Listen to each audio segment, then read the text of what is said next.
Now, Elon Musk has said that X, formerly known as Twitter, will pay the legal bills of anyone who is treated unfairly by their employer for their activity on his social media platform. Musk told users this morning that financial assistance from his platform would have no limits. That's quite a claim. So to discuss this, I'm joined by the founder of the Free Speech Union, Toby Young. Toby, thank you for coming. This is quite an astonishing tweet. Well, we say tweet. We're not calling them tweets anymore. X's or whatever they're called. Right. So Elon Musk seriously thinks that he can support all of these people that have been cancelled for liking tweets or for posting certain tweets. Is he in earnest?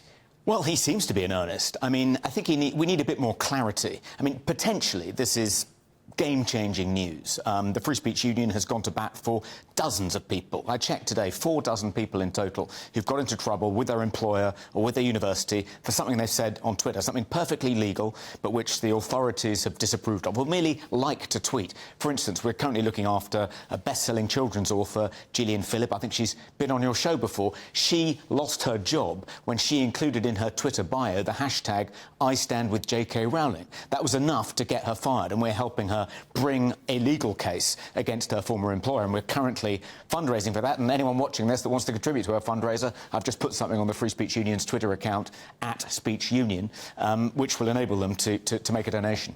Every little counts. But so this is potentially a game changer, but I think we need some clarity. Does he mean just from now on? Yes, or Twitter as it was. Or Twitter as it was. And if he means Twitter as it was, does he mean to go back beyond April 2022 when he bought it? Presumably not, because he doesn't want to take liability for things people said on the platform when he didn't own it, had no involvement in it. But even if it is from posts that are being liked, even from this point onward, that's a major step forward, because corporations and companies seem to think that they can just treat people however they want for their political viewpoints. And, you know, as you say, what Gillian Phillips said was not just legal, but a view shared by the majority of the public. Yeah, absolutely. It's critical that we do try and do whatever we can to stop this inquisition, this... we have people we call offence archaeologists going back through what people have said on their social media platforms, dating years to try and find stuff to be offended by that they can complain about. We need to stop this happening in British life. But we need more clarity. I mean, does he intend it to apply outside the United States, for instance, to the UK? And he can't really mean that he'll fund the law cases of anyone who gets into trouble with their employer. I mean, let's suppose you're an employee of Coca-Cola and you publish the secret recipe of Coca-Cola on Twitter. Presumably, if you get sued by the Coca-Cola Corporation, Musk is not going to underwrite your defence. But if he needs, what he needs, I think, is to be a bit clearer, set out what he means exactly, and if he wants any help in assessing which cases are deserving of his support, the Free Speech Union stands ready to step in. We've got a 4-person legal department. As I say, we looked after 48 people. We have a lot of expertise and experience in coming to the defence, including the legal defence of people who get into trouble for things they've said on Twitter. So if he wants any help in making this offer concrete, we stand ready to help. Well, if Elon is watching, hopefully he is. Do we call him Elon or Mr. Musk? I think it's Elon to us. OK. But the thing is, he's thrown quite a grenade out there, because, I mean, he did put that tweet out, and then he did a sort of clarifying tweet saying he wasn't just going to sue, he would go after the Board of Governors of these things. I mean, the First Amendment really matters to Americans, and it does seem like corporations are sort of running roughshod over it. So this could be, you know, it would just take 1 or 2 big cases, wouldn't it, for corporations to start thinking, hang on a minute, maybe our employees are entitled to have whatever views they like. Yeah, I mean, if you can somehow sue the directors of a company, if the head of HR tries to fire someone for saying something like, I stand with J.K. Rowling on Twitter, if you can make the directors and the non-executive directors liable, then that would put a stop to it, I think, overnight. I mean, just the fact that he said this, I think, will make a difference. People will think, crikey, if I now fire someone for saying something perfectly lawful on Twitter with which I happen to disagree, even if it's a mainstream view, I could be personally sued by the 2nd richest man in the world. That'll give them pause for thought. Absolutely. And it's also reassuring to have the 2nd richest man in the world make this statement, because so often we hear from people, activists and commentators, this isn't a real thing. No one's being fired for tweets that they've posted or tweets that they've liked, etc. But you know from your experience with the Free Speech Union, that's just not true. It is.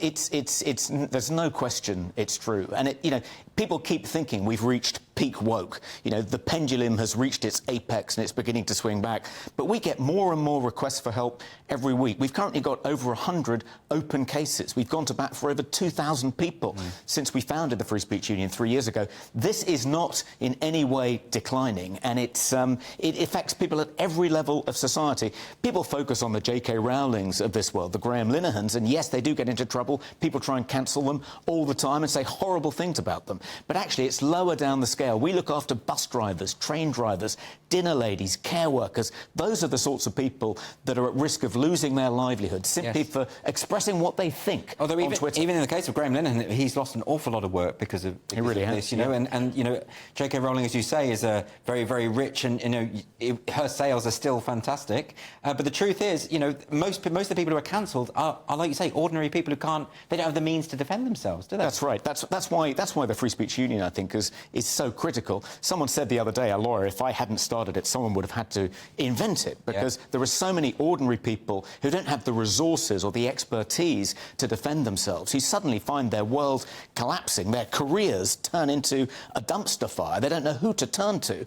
And luckily, we're there. We can step in. We can help them. We can hold their hand. If necessary, we can help them sue their employers. We can guide them through the incredibly bureaucratic and complicated investigation processes. We can make sure they are given some kind of due process. And more often than not, if you push back in this well-organised way, with a lot of experience, a lot of legal advice, we've got 50 people on our Legal Advisory Council, if you push back robustly, the other side will back down. They'll back off. And that's really heartening to hear that they do back away when they're faced with people who know what they're talking about, effectively. They're bullies, so if you stand up to them, they back down. That's fantastic. So given, assuming that Elon Musk doesn't step in with all this money, how can people support the Free Speech Union or join the Free Speech Union? Well, if you go to the Free Speech Union's website, which is freespeechunion.org, it only costs as little as £2.40 a month. £2.49 a month is the starting price to join. If you want to join for a year, it's about £49.95. If you're on benefits, you're a veteran, you work in the emergency services, it's only £24. So it's really cheap.